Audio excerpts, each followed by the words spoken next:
Muito bem, meus amigos, sejam bem-vindos, sejam bem-vindas à TVC, canal 13 da NET e também através do Facebook, da live. Estamos ao vivo através do Facebook e também nos horários alternativos através do canal 13 da NET. Hoje nós vamos contar muitos causos, muitas histórias, porque os meus dois convidados, um vai contar a história de 7 Copas do Mundo acompanhando nos estádios. Se a gente levar em consideração as Copas que o seu Reinaldo acompanha, é desde 1950 até agora 2018. De 50 para cá, o seu Reinaldo esteve em 7 Copas do Mundo assistindo os jogos da seleção brasileira. Ele vai contar muita história aqui no programa.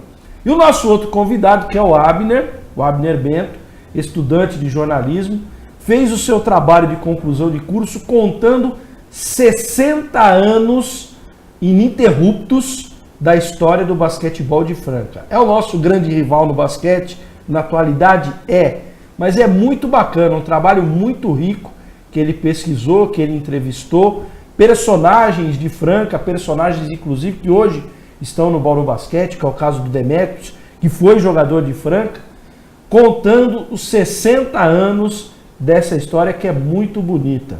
Eu sou suspeito porque eu gosto muito de ouvir histórias e eu acho que falta até um pouco na nossa memória a gente resgatar isso. Então, por isso, hoje, meus amigos, claro, nós vamos trazer as informações atuais, vamos falar um pouquinho da Copa do Mundo, falar do elenco do Bauru Basquete que está fechado, do Noroeste que está se preparando para a Copa Paulista, mas especialmente nós vamos contar a história aqui.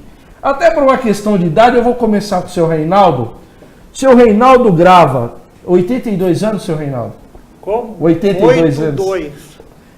82 anos acompanhando Copa do Mundo desde menino. O senhor estava me dizendo aqui em off. 15 anos. Desde os 15 anos, a primeira Copa foi a Copa do Brasil.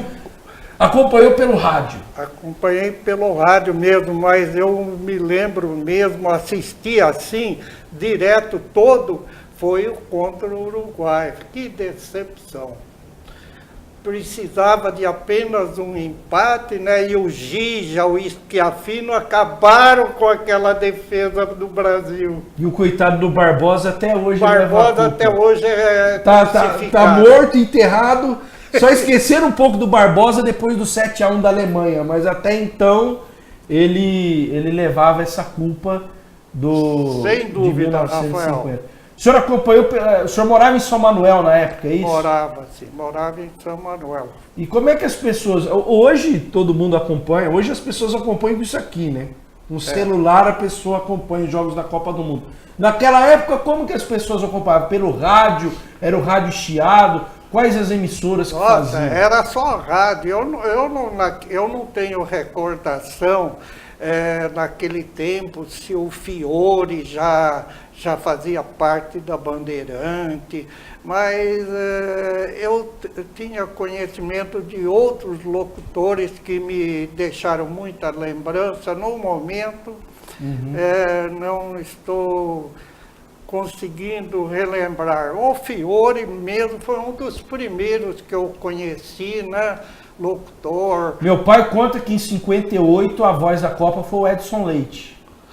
Edson Leite. Então, a primeira Copa provavelmente o rádio era o Edson Leite mesmo. Assim. Que muita gente não sabe, é bauruense. O Edson Leite era daqui de Bauru e foi hoje, né? A voz mais famosa é do Galvão Bueno, na Globo e tal, nas últimas Copas do Mundo. Mas em 58 existia a cadeia verde e amarela, né, da Rádio Bandeirantes, era quem comandava as transmissões, e o Edson Leite. Depois, a partir de 62, foi o Fiore Gilhote. Em 70, quem me incentivou muito aí foi o Fiore, o Mauro Pinheiro, falecido Mauro Pinheiro, o Fiore, e tinha um outro também que eu tinha ligação para comprar o pacote para ir ao México, né? Tinha um outro que ele ficou até bravo porque passaram o pacote que eu tinha comprado, que a indicação era de outra pessoa, e ele ficou bravo com isso. Mas o Fiore entrou no meio e contornou tudo. Daqui a pouco o senhor vai contar as peripécias, como que o senhor fez para assistir 7 Copas do Mundo em loco. Não é assistir em casa, na televisão, não. O homem foi no México, foi nos Estados Unidos, foi na Espanha. Nós vamos contar muita história. 33 dias em cada país. Eu vou querer saber muitas histórias. Quem também tem história para contar, o Abner Bento, que fez um documentário. E a primeira pergunta é aquela que não quer calar. O Abner é bauruense, torce inclusive pelo Bauru Basquete, é estudante de jornalismo e o seu trabalho de conclusão de curso foi contar a história dos 60 anos de existência do basquetebol de Franca, que é uma história rica, maravilhosa. Mas como é que surgiu essa ideia de contar justamente de Franca? Boa noite. Boa noite, Rafa. Boa noite, seu Reinaldo, amigos da TVC. Surgiu na necessidade de fazer o trabalho, né? A gente precisava procurar um tema. E a primeira pergunta, inclusive até meu pai me fez essa pergunta, por que não Bauru? E foi porque, primeiramente, Bauru já tinha um documentário feito por um pessoal da Unesp. Eu queria fazer alguma coisa mais inovadora, né? Continuar falando sobre basquete. E pesquisei e vi que Franca e algumas outras cidades não tinham basquete. Então a ideia surgiu daí. Franca tem uma história muito grande. E eu já tinha ido ao Pedrocão como torcedor algumas vezes. A gente até está mostrando algumas imagens do documentário do Abner. Esse foi um título de Franca, um título brasileiro sobre o Corinthians do Rio Grande do Sul. Olha como o Hélio Rubens estava novinho ainda, não estava com o cabelo tão branco. O Rubens, o Hélio Rubens. O Hélio Rubens. Esse foi o título, na época era o Franca Cougar, que enfrentou o Corinthians de Santa Cruz do Sul. Olha só que legal, a gente está recuperando. Depois, ao longo do programa, a gente vai passar, inclusive, um link para as pessoas acessarem no YouTube. E que eu achei muito legal, a gente está com as imagens ali, daqui a pouco a gente vai recuperar, que foi a captação de imagens. E eu queria que você falasse um pouco também da escolha dos personagens, né? Você ouviu o próprio Hélio Rubens, o Elinho, o Demetrios. Fala um pouquinho como é que foi esse trabalho de pesquisa e captação de informações. Quem gosta de basquete, vale a pena depois ver esse documentário. É um documentário muito legal, contando a história dos 60 anos do basquete de Franca. Então, Rafa, quando eu comecei a produzir o trabalho, eu já comecei a pensar em quem seriam as pessoas. Como eu sou fã de basquete há algum tempo já, uns 10 anos mais ou menos, eu já tinha noção de alguns nomes, né, como Hélio Rubens, Elinho, Lula, que foi quando eu comecei, acho que até um pouco antes, e mais alguns nomes foram surgindo. Por exemplo, o Alexei, que aparece no documentário, foi por um acaso, ele está no clube no dia, a gente conseguiu falar com ele.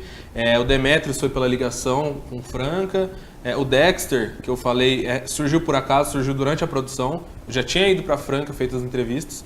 E aí, por perceber que ele era muito citado, eu fui atrás dele, consegui completar a história ali. Foi um dos maiores ídolos de Foi um grande ídolo de Franca, né? E que foi muito citado, nem estava na minha pesquisa assim, no primeiro momento. E eu consegui depois falar com ele. Então eu tentei pegar pessoas que a comunidade de Franca se identifica, né? É claro que falta gente, quando a gente fala de uma história de 60 anos, nunca vai ter... Eu não consegui entrevistar todo mundo que eu queria. Guerrinha, por exemplo, que foi nosso técnico aqui em Bauru por anos, eu não consegui falar com ele, tem uma história fundamental em Franca, mas na medida do possível eu tentei pegar algumas peças que foram fundamentais nessa história. Legal, o seu Jair está parabenizando o documentário. Jair. Um abraço para o Hélio Santiago e o pessoal pode interagindo com a gente aqui. Seu Reinaldo, então nós começamos aqui a história com 50, que o senhor tinha 15 anos de idade, 58 o primeiro título do Brasil, o Brasil foi campeão na Suécia, o senhor ficou ouvindo pelo radinho. Acompanhei. 62 idem, foi a Copa no Chile. Aí veio a oportunidade Me despertou de ir ao México em 70. De ir ao México em 70. Aí eu fui incentivado muito pelo Fiore, que eu conhecia muito o Fiore Giuliotti, né? O Mauro Pinheiro, Roberto Santos, enfim. O Screte do rádio. O Screte do rádio. E eu também, às vezes, jogava com eles, entendeu? Eu trouxe o Screte do rádio para, quando eu morava em Piraju, para jogar em Ourinhos, para jogar em Cerqueira César. Então, aquela turma, Barbosa Júnior, nossa, aquela turma me deixa saudades, né? Muitos, inclusive, já se foram, né? Infelizmente, o Mauro Pinheiro, pelo Barbosa que a gente... Filho já se Barbosa foi, foi, né? E atualmente, esse grande Luciano do Vale, como eu sinto, só de ver o nome do Luciano, nos deixar outro cara que me deixou, aquele do acidente também eu gostava de... Osmar Santos. Não, do acidente do avião. O Deva? Deva Pascovici? O Deva, não, além do Deva, mais amizade eu teria com o Mário Sérgio. O Mário Sérgio. Foi uma judiação mesmo. Foi, mas são tristezas, né? Que... Até tem uma história legal, antes da gente falar de 70, já que o senhor tocou no nome do Luciano do Wagner, o Luciano faleceu um mês da Copa que seria realizada aqui no Brasil em 2014. Um mês antes ele teve um infarto no avião em Uberlândia e faleceu. O senhor esteve com ele no aeroporto em 2010, que foi a última Copa dele, né? Eu tenho fotos com ele, tenho com o Fiore, tenho com o outro, o Pimba na Corduchinha, o Osmar Santos, né? Que era daqui de Marília, Osmar. Também eu tinha muita amizade com o Osmar, já quando ele trabalhava, e depois a gente foi encontrar ele na Copa da França. A gente foi encontrar ele numa cadeira, eu tirei fotos, e ele, quando viu a camisa, que eu estava com a camisa do Noroeste, ele falava Bauru, Bauru, Bauru. Ele falava assim, eu sou Marilinha, mas eu respeito o Noroeste. Agora, em 70, como é que foi a primeira experiência? O senhor já tinha viajado internacionalmente ou era a primeira viagem internacional em 70? Primeira viagem. Na saída de São Paulo, Rafa, o pessoal gozou a gente lá. Vocês vão passear no México?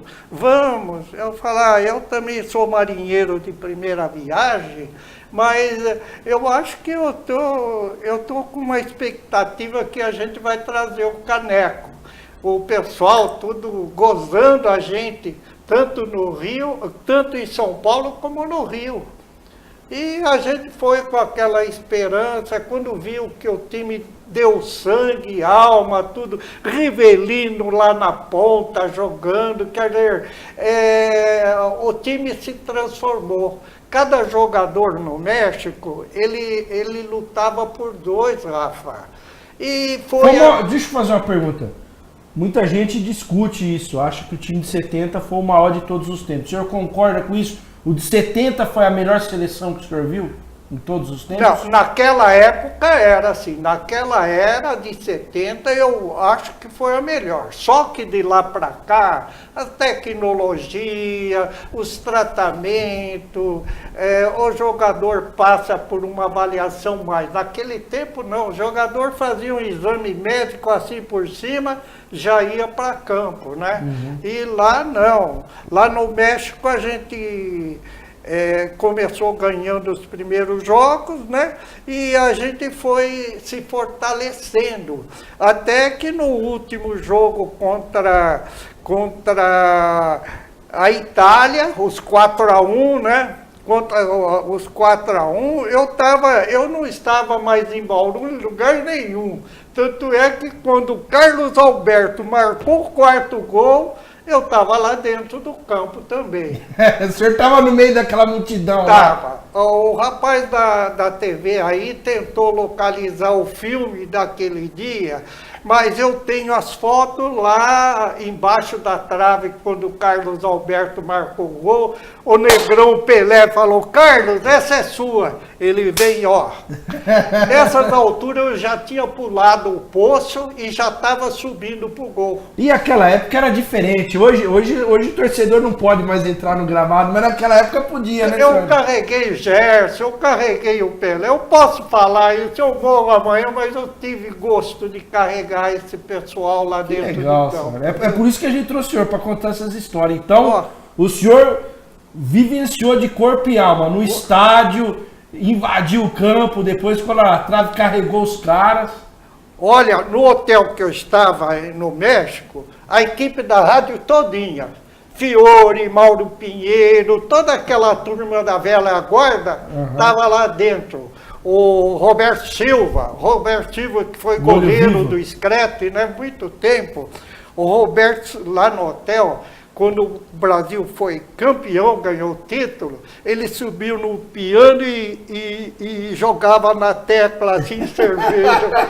O Roberto Silva, se ele for vivo, ele vai te contar que é verdade. O Mauro Pinheiro não, que o Mauro, infelizmente, faleceu. Deus o levou, né? Ah, que legal. Então esse foi um momento, vamos colocar assim, de alegria. O senhor viveu outros, mas de alegria foi um bom momento. Eu tenho ainda, eu vim no pé 2 de lá, eu fiz questão de vir pro hotel do estádio Azteca. Do Azteca, vim até o hotel andando, fiz questão de tanto emocionado que eu estava. Eu tinha 35 anos, Rafael. Que legal, tá na flor da idade, 35 anos. Deixa eu perguntar, Abner, você acompanha a Copa do Mundo, evidentemente que você veio falar de basquete, mas todo mundo gosta de futebol. Qual foi a sua primeira Copa do Mundo que você lembra, assim, garoto? A minha, eu sou de 96, né, eu tenho 22, então a primeira Copa que eu lembro um pouquinho da final de 2002, do gol do Ronaldo, mas naquela época eu não era tão ligado em futebol ainda, em esporte. Mas eu lembro um pouquinho da final, minha família se reunia, assistir com o pessoal do prédio, mas a primeira acompanhando tudo mesmo foi 2006. 2006, que foi a Copa da Alemanha. Até vou pedir pro Josafá, a gente vai proseando e vai colocando gols históricos. A gente até fez uma busca aí. Olha lá, ó, essa, por exemplo, é a Copa que o senhor Reinaldo acompanhou pelo rádio, 58. Ele pode passar... A hora que o Pelé empurra para o Carlos Alberto, ele vem. Eu estava atrás desse gol, por isso que tinha um poço de uns 5 metros de altura. Essa ainda é de 58, a final contra a Suécia. Nós estamos mostrando, daqui a pouco nós vamos mostrar de 70. Jogava pouco esse camisa 10? Esse lance eu tenho na cabeça também.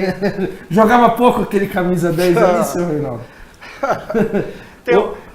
Aquela bola do Maradona que ele tirou com a mão e marcou o gol também, né? Eu me lembro bem, né? Eu estava assistindo esse jogo também. Aí, então, 70, então, foi a Copa da consagração. Aí, 82, depois passou a Copa de 74, 78, o senhor não quis ir na Argentina? Não é que não quis, eu não estava assim, emocionado para ir. Mas o primeiro, lá no México, estava um elétrico, ninguém me 35 segurava. anos de idade, ninguém segurava o senhor. Ninguém segurava. Eu imagino.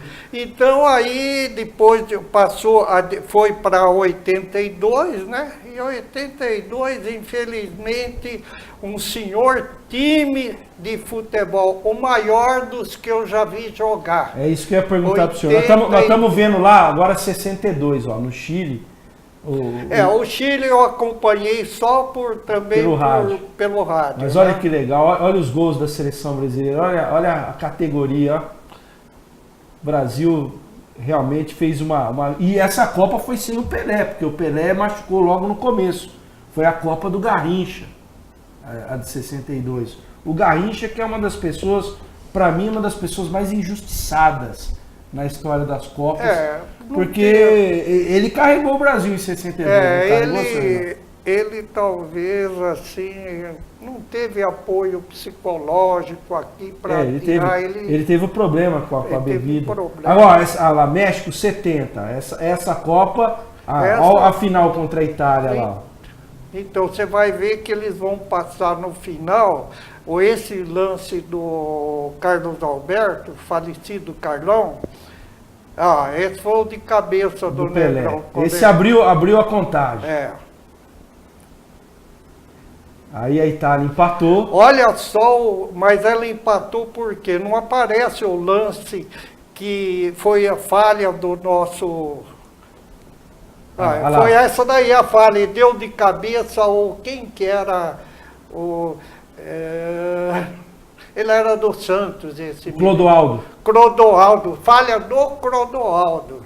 Aí já o segundo tempo, o Brasil à frente, no ataque. Agora sai o gol daí de fora da área do Gerson. Olha o golaço do Gerson. O senhor estava atrás daquele gol ali? Eu atrás desse gol.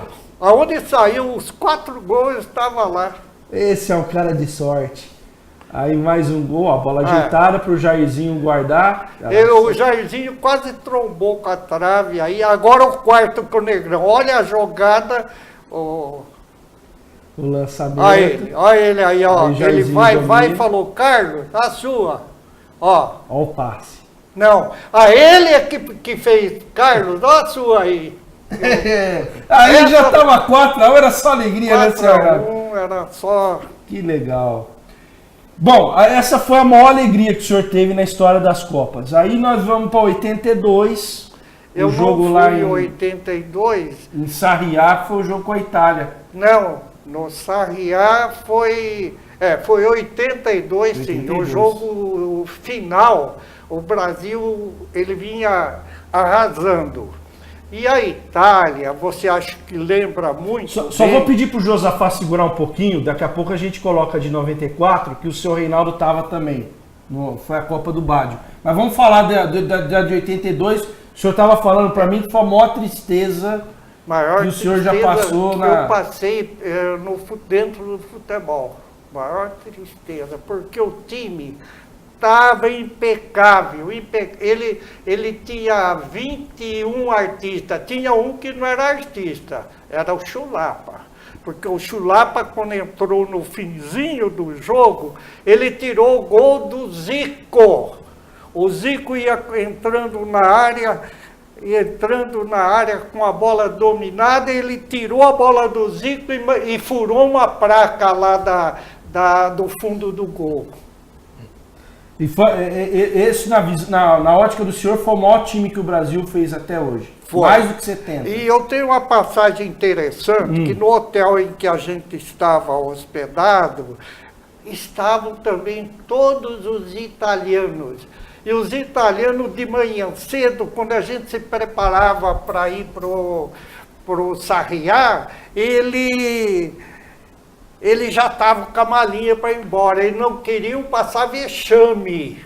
Os italianos não queremos passar vexame. Por quê? A Itália empatou com a primeira fase da Itália foi pífia. Três empates a primeira fase da Itália. E ele veio jogar contra o Brasil e aí o Paulo Rossi, naquele dia, era o dia dele e ninguém mais deixou. Mas eu fiquei muito, muito sentido. Guardo até essa mágoa, até hoje, do Brasil ter uma seleção como teve em 82. E não conseguiu ser campeão. E não trouxe o título. E depois 94, que também era uma seleção catada, nós trouxemos em cima da Itália. Mas já a gente conta essa história. Nós vamos tabelando aqui, ó. Tabelando com o seu Reinaldo. Deixa eu tabelar um pouquinho com o Abner aqui, para contar a história um pouquinho também do basquete de Franca. Ô Abner, das entrevistas que você fez ao longo do documentário, qual foi assim que mais te chamou a atenção? Aquela que você realmente, não vou dizer que você se emocionou, você estava fazendo um trabalho jornalístico ali, de apuração, mas aqui, assim, você mais destacaria ao longo dessa história? Porque a história de Franca é uma história muito rica, é uma história de títulos, mas também é uma história de muita dificuldade, onde teve até uma passagem que quase fechou as portas. O que você pode passar para as pessoas depois até acompanhar o documentário? O que te chamou mais atenção no trabalho? Então, Rafa, eu acho que de todas as entrevistas a que eu fiquei mais tocado, assim, no melhor sentido, foi a do Hélio Rubens.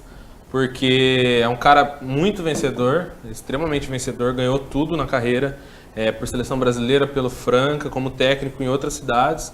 E uma figura super humilde, sabe? Recebeu a gente lá de última hora. Eu fui pra Franca sem marcar entrevista com ele. Eu tinha entrevista no clube com o Elinho, com o Fernando Pena, com o Lula. E aí a assessora do clube, perguntei se dava e tal. O Elinho falou, não, é só ligar pra ele. A gente ligou, ele recebeu a gente na casa dele. E a entrevista dele ficou muito boa, assim. Ele tem uma história muito poderosa, né? Muito forte.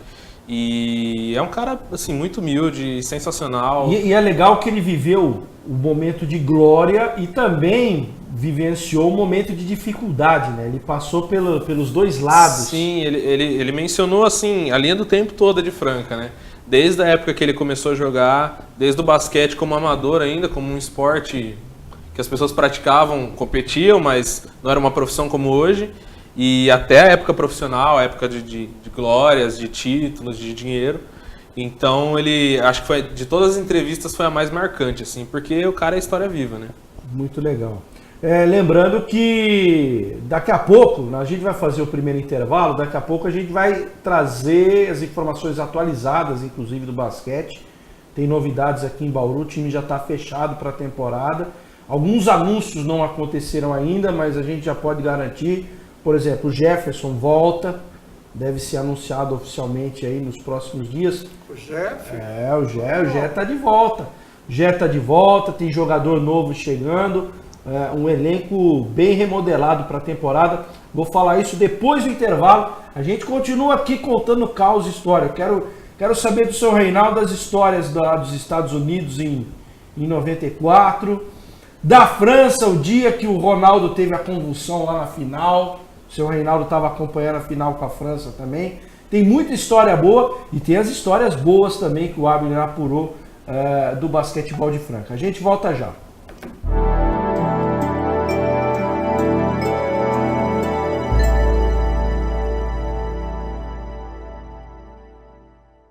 NetDigit Telecom, a internet com sinal mais rápido, transmitido através da fibra ótica. Sua conexão garantida com muita qualidade e velocidade. Rua Antônio Alves, 3232, Vila Aeroporto. Telefone 3201-3000. Fique atento, não perca o sinal. NetDigit Telecom.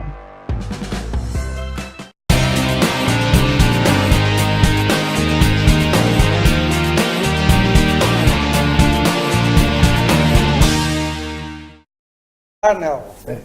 Estamos de volta aqui, ó. O seu Reinaldo está contando para mim aqui em off. Eu vou aproveitar então, seu Reinaldo. Vamos contar aí a Copa de 94. Até pedir para que o Josafá coloque as imagens da Copa que o Baggio chutou a bola na lua e que teve aquela cena histórica do Pelé, do Galvão Bueno se abraçando e tal, né? A Copa do Mundo de 94. E foi uma Copa diferente porque foi num país que não apreciava tanto futebol. Até queria saber esse relato. Aí a gente tá passando as imagens da final contra a Itália, o 0-0 e depois o título nos pênaltis. Como é que foi essa Copa pro torcedor, seu Reinaldo, num país que não respirava o soccer, o futebol? Afinal de contas, Estados Unidos é o país do futebol americano, é o país do basquete.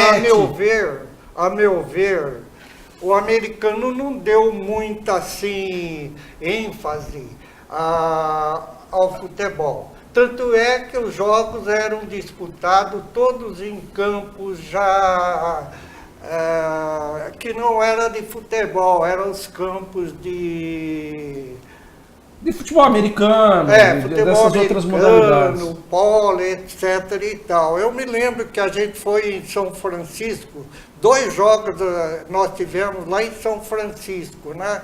Então a gente foi assistir os jogos em São Francisco, onde as instalações eram precárias, bancos todos de madeira assim, comprido, não tinha numeração, não tinha nada, né? Agora, o que tinha era o policiamento, né? O policiamento lá em São Francisco era rigoroso.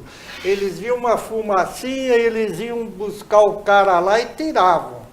tirava do campo meu, uma fumacinha. Eu tinha um colega que levou no sapato cigarro. Ele pegou e estava nervoso, começou a fumar, saiu a fumacinha, já grudaram ele e levaram então muito rigoroso nos coisas. Em organização também, a organização dos Estados Unidos não foi lá essas coisas. Apesar de todas as locomoções nossas lá, eram tudo de avião, para ir para Detroit. Era tudo muito longe, né, senhor? Longe. Então eram feitas todas de avião essa Copa. Então, como o americano não dava muita atenção, eu acho que foi a Copa mais esvaziada que teve. Infelizmente, ou felizmente, né, nós tivemos uma cabeça...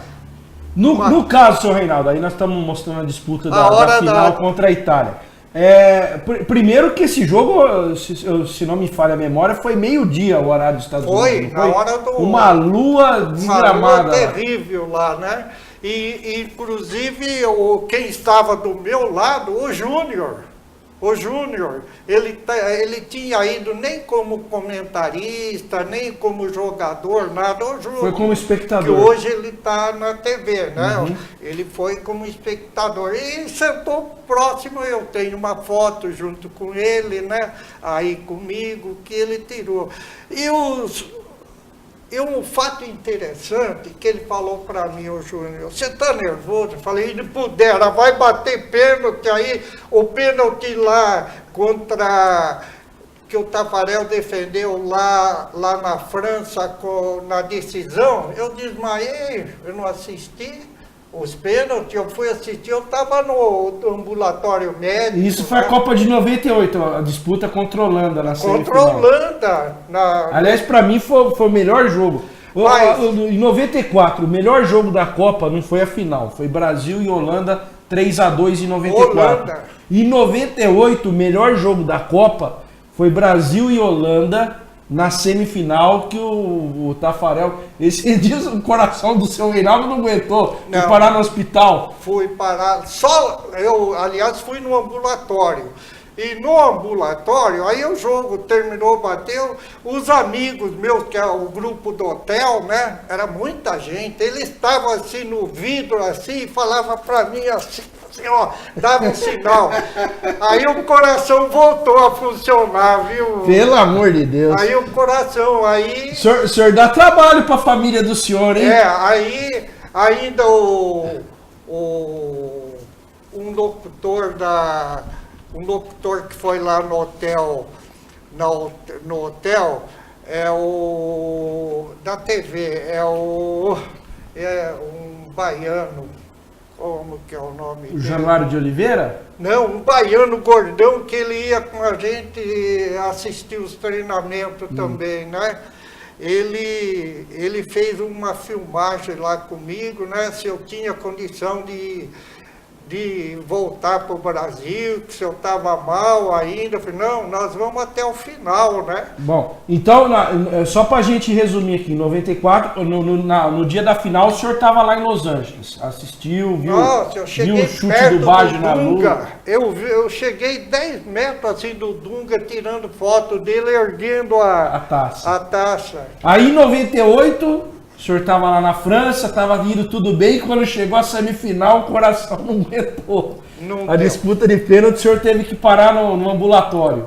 E a final do 3-0 com a França, o senhor estava no estádio ou assistiu em outro lugar? Não, estava lá no estádio, também passei assim, não passei bem também, viu, Rafael? Uma curiosidade que eu tenho, como que a torcida brasileira recebeu naquele dia em 98, porque teve aquele sururu lá do Ronaldo.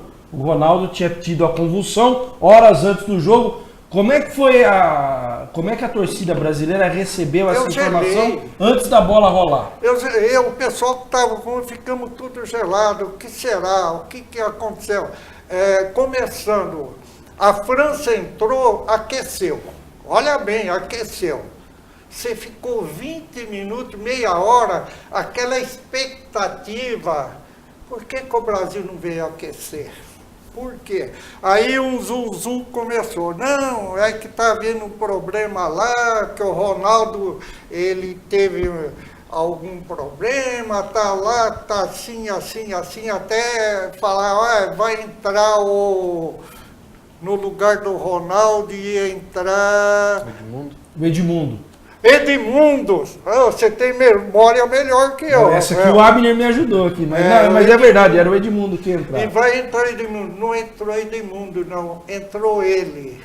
Mas no início que ele entrou, que a gente viu que ele não tinha assim apoio. Ele estava meio aéreo. Ele estava assim, circulando em campo. Então a gente falou, ele pode ter sido acometido de alguma coisa, né? De alguma coisa muito grave, e o treinador não quis arriscar com o Edmundo, que nos treinamentos estava saindo muito Na bem. verdade é história, isso até o Edmundo conta essa história. O Edmundo disse que ele ia jogar e que o Zagallo tinha conversado com ele, só que o Ronaldo voltou do hospital e falou, não, eu quero jogar, me dá o uniforme aí, me dá a camisa nova que eu quero entrar em campo. Na verdade, quem impôs querer jogar foi o Ronaldo. Essa é a história, o Edmundo conta, o próprio Ronaldo outro dia contou também.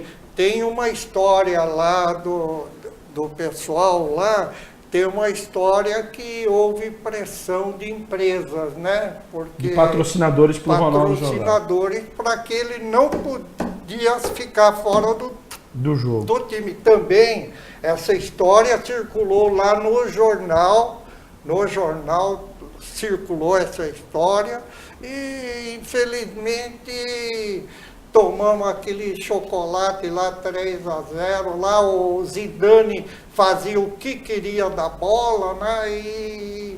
E a nossa seleção parece que perdeu o ânimo. Se apagou com a situação. É como hoje nós temos o Neymar, né? O Neymar, se tirar fora o Neymar, o moral do nosso time acho que cai.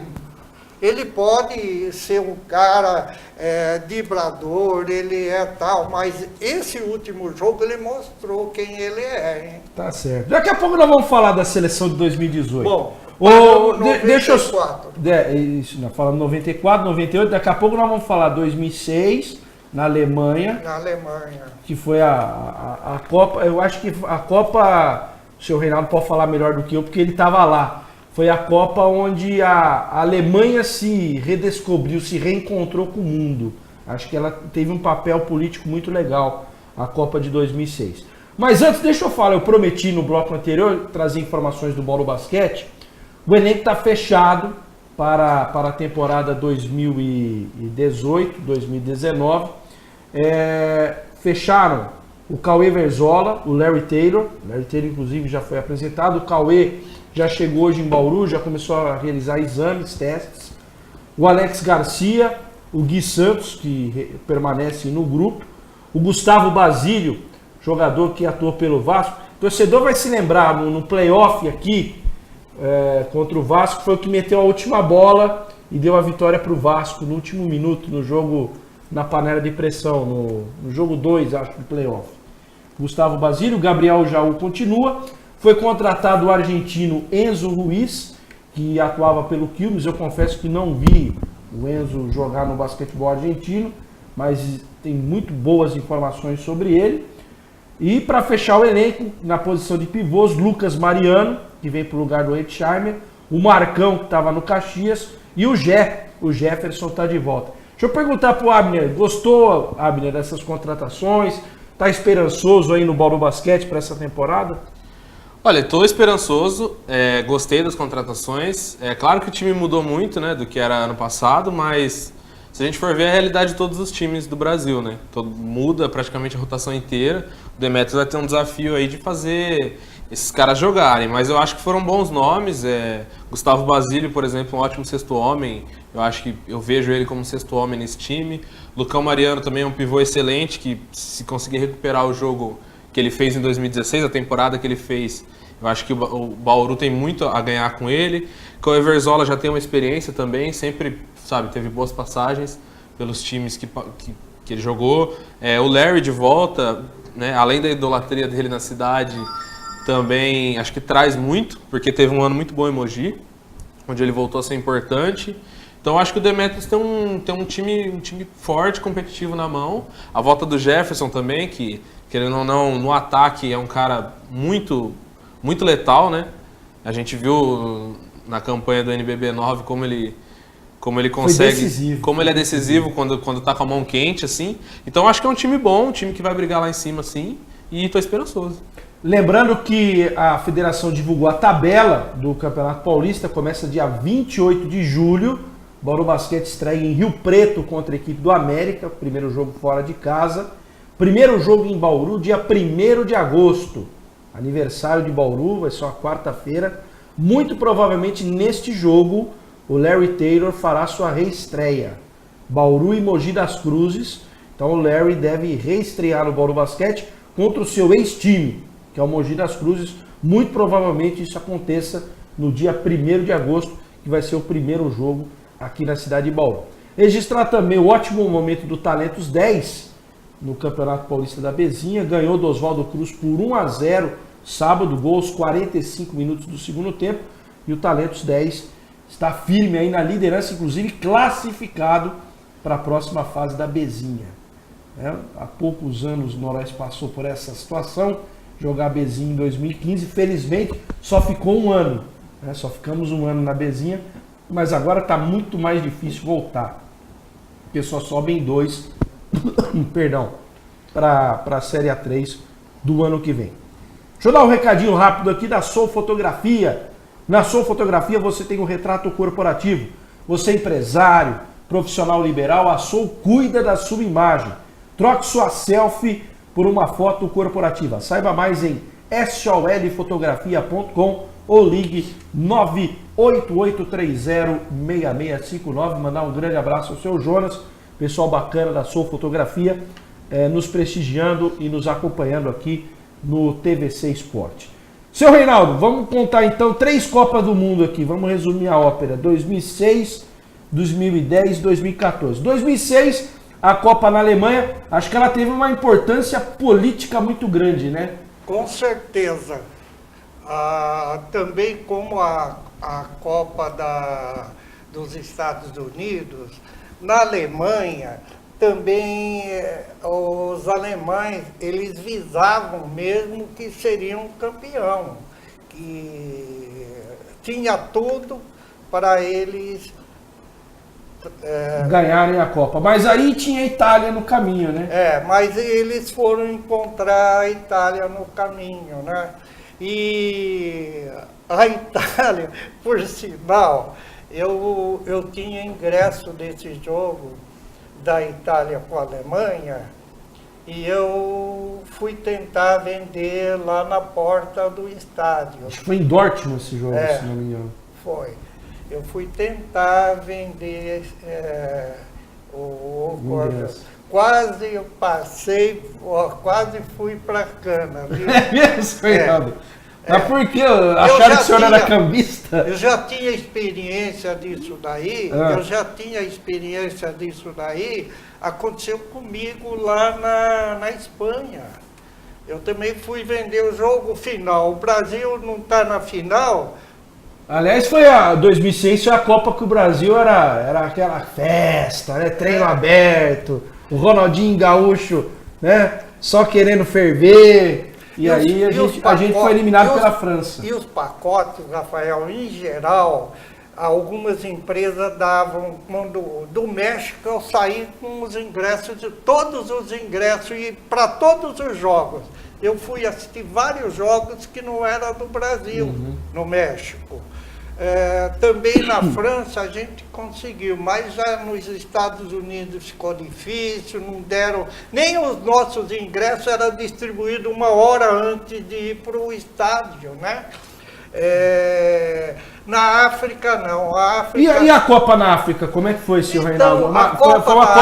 Foi a Copa da Vuvuzela.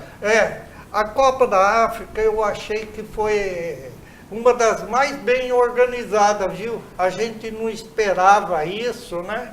e foi uma das Copas mais bem organizadas que teve lá. Nós, além da Copa, como nos intervalos dos jogos, a gente sempre tinha 4, 5 dias, né? A gente ia para o safari, ia para lá.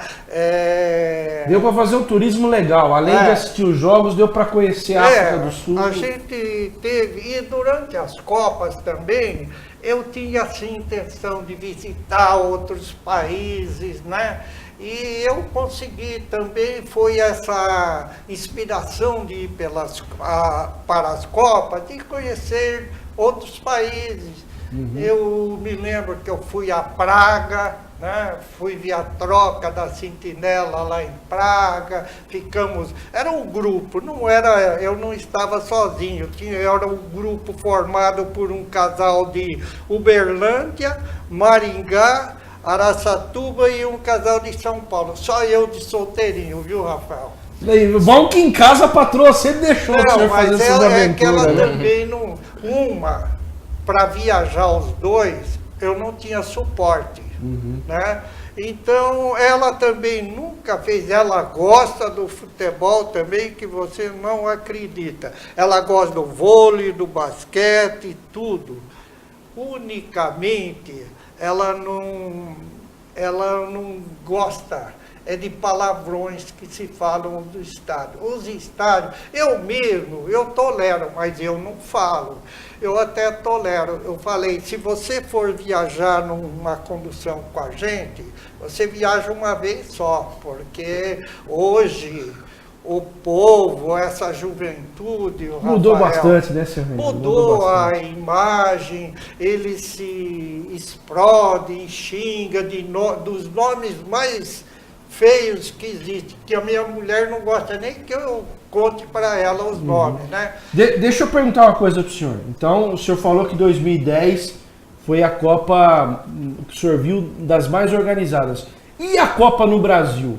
Né? O senhor, como menino, ouviu a Copa pelo rádio em 50, e aí em 2014, depois de fazer um tour pela África, né, pela Europa, pelos Estados Unidos e tal, o senhor teve a oportunidade de assistir a Copa no Brasil.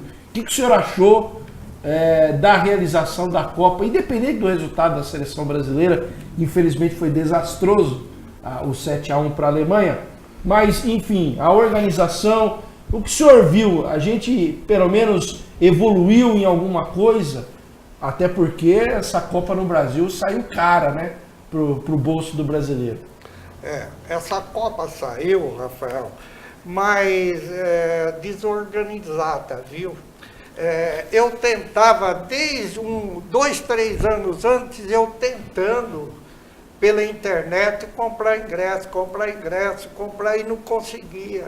Aí eu apelei para um pistolão lá, um chefão lá, como se diz. Teve que fazer o jeitinho brasileiro para assistir os jogos.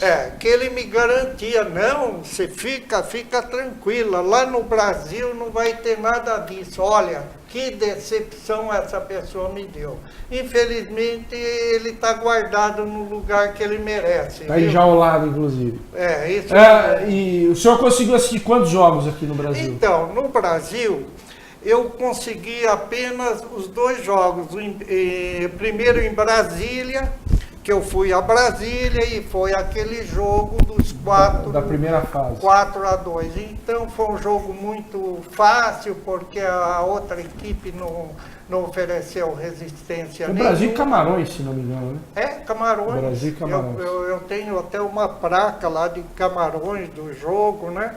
E aí o jogo seguinte já era na fase ainda classificatória, né? Que era das oitavas, Brasil e Chile.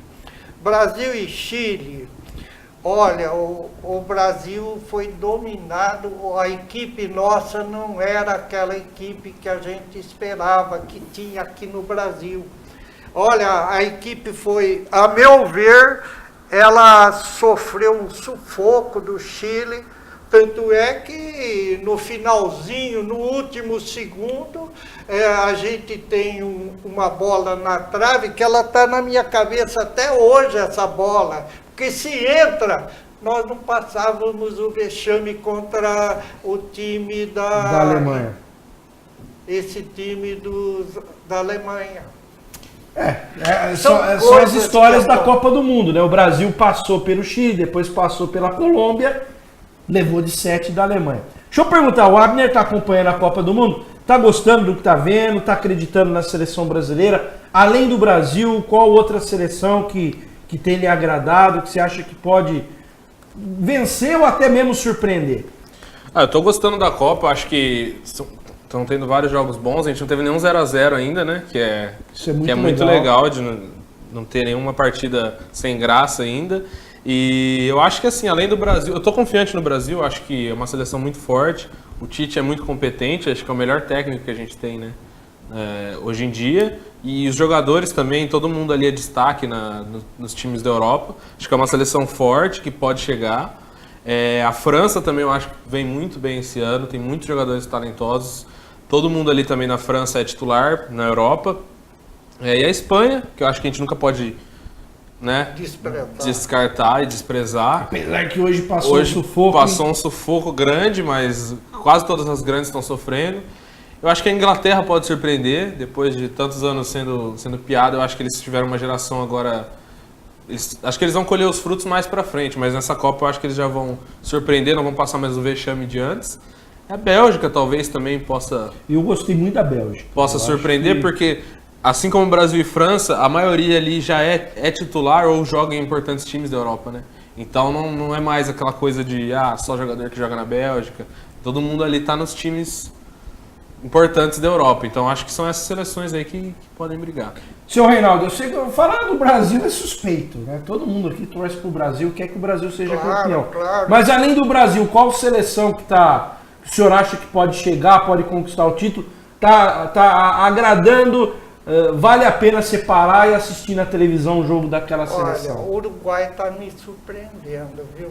O Uruguai nunca, nos mundiais que a gente foi, o Uruguai nunca apresentou uma equipe como ele vem apresentando atualmente. Você vê que o Uruguai teve 3 jogos, faturou os 3. Tem 9 pontinhos lá. Primeiro lugar. E ganhou com autoridade hoje da seleção da Rússia, que tinha ganhado de 5 e de 3. E outra, você vê... eu acho que o Uruguai não tem astro como tem nos outros times, porque esse menino que marcou o 3º gol hoje, o Cavani, gosto dele e tudo, mas ele não pode se equiparar nem um jogador brasileiro, viu?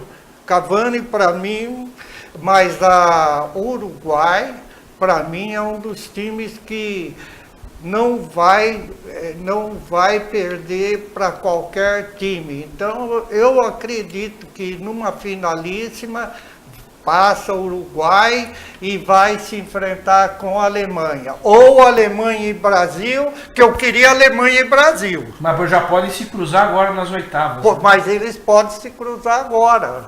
Mas eu acho que não. Vou torcer para não cruzar já, para deixar para mais tarde. Eu acho que já tem que pegar nas oitavas. Vamos ver qual é a do Brasil, qual é a da Alemanha, já vão se enfrentar. Não, mas nas partidas realizadas antes dessa Copa com a Alemanha, o Brasil nunca foi sufocado por eles, não. Eu acho que o pessoal cria muito fantasma do 7-1. O 7-1 foi uma coisa atípica, não vai voltar a acontecer na história. Nunca mais. Não vai acontecer mais. Falha terrível do nosso treinador. Filipão. Quando viu que entrou 2, 3, para o jogo lá, cai 2, 3 no chão. E vamos, que nem eu não sei se você está comigo, Rafael, mas se aquela bola que o Brasil sofreu agora, que o zagueiro foi empurrado, o zagueiro foi Miranda. Ele faltou assim... Malandragem. Se ele cai... O cara não consegue impulsionar e ir lá em cima. O cara só conseguiu ir lá em cima porque se apoiou nele. O que ele faz? Cai, dá uma de malandro. Bom, deixa eu perguntar uma coisa para vocês. Amanhã, na terça-feira, evidentemente que na hora que tiver a reprise do programa, já vai ter o resultado. Mas vamos ver se vocês estão bons de palpite. Argentina e Nigéria. Para muitos, a Argentina é a grande decepção até agora da Copa do Mundo. Vocês acham que a Argentina ganha da Nigéria e passa de fase ou vai embora na primeira fase? Eu tenho uma tendência a não acreditar muito em zebra. Então eu acho que a Argentina não vai deixar essa oportunidade passar, principalmente por causa que eles dependiam do resultado da Islândia, e a Islândia decepcionou para a Nigéria.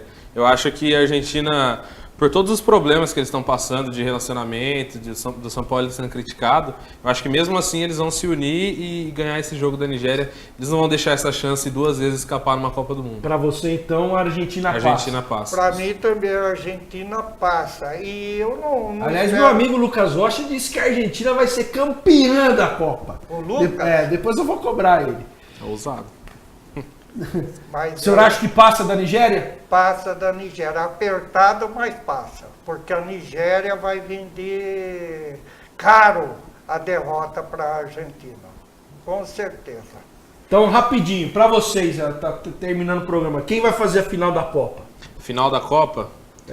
Não sei se o cruzamento dá para chegar, mas acho que Brasil e Inglaterra. Brasil e Inglaterra. Opinião do senhor Reinaldo, experiência de... Brasil e Alemanha. Brasil e Alemanha. Não se cruzam agora nas oitavas e vão cruzar na final. Na final. E o Brasil vai dar o troco. Vai dar o troco. Com certeza, do jeito que o brasileiro está jogando com amor, que dá para ver que eles estão dando sangue. O time nosso tá bem, tem um bom treinador, uma boa equipe técnica.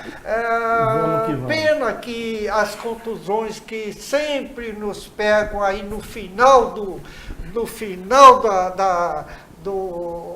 campeonato, do Mundial, as contusões. Esperamos pedir a Deus que nenhum mais se... Com certeza. E a gente vai pro título em cima da Alemanha. Vamos ver, vamos ver. Abner, quero agradecer sua presença. Passa pra gente um link para as pessoas acessarem, inclusive no YouTube, para ver o documentário. Olha, eu recomendo, muito legal. Você que gosta de esporte, gosta de história do esporte, dá pro pessoal acessar pela internet, né? Só colocar no YouTube, o nome do documentário é Franca Basquete, 6 décadas de glórias. Só colocar lá que já vai aparecer. No YouTube, Franca Basquete, 6 décadas de glórias. 6 décadas de glórias. Se colocar Franca Basquete documentário também eu acho que já aparece. Legal. Então você que gosta de esporte, você que gosta de basquete, eu recomendo. Vale a pena assistir. Depoimentos realmente maravilhosos. É a história linear aí dos 60 anos de atividades do basquetebol de Franca.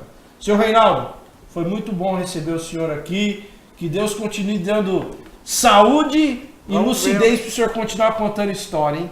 Vamos sim, vamos contar a história do Noroeste daqui para frente, viu? Porque do basquete... Aliás, já começa. No do dia basquete, 3 ele já está contando. Ele já discerniu tudo que tem no basquete. Mas você me deixou numa expectativa de ler esses nomes aí, viu? Principalmente o Jeff, que eu acho o Jeff, para mim, o maior jogador, até melhor que o Alex, viu? Me desculpe, mas eu tenho... Muita gente acha o Jefferson melhor que o Alex, é questão de opinião. O Jeff, para mim, agora, o Jeff... Mas com o Alex voltando, com o Larry voltando. Nós vamos para as cabeças. Nossa, nós vamos puxar o caneco essa vez, viu? Obrigado, senhor Reinaldo. Que é isso? Deus abençoe o senhor. Obrigado, Amém. Viu, Abner? Obrigado, Rafa. Prazer. Gente, obrigado pelo carinho, pela audiência. Semana que vem a gente está de volta, contando mais história, com mais convidados, falando do esporte paulense, falando do esporte brasileiro. Hoje, um programa especial contando história. O Abner contando a história do basquete de Franca e o seu Reinaldo contando história de 7 Copas do Mundo assistindo em LOL. Tem história para contar. Voltamos semana que vem. Um grande abraço.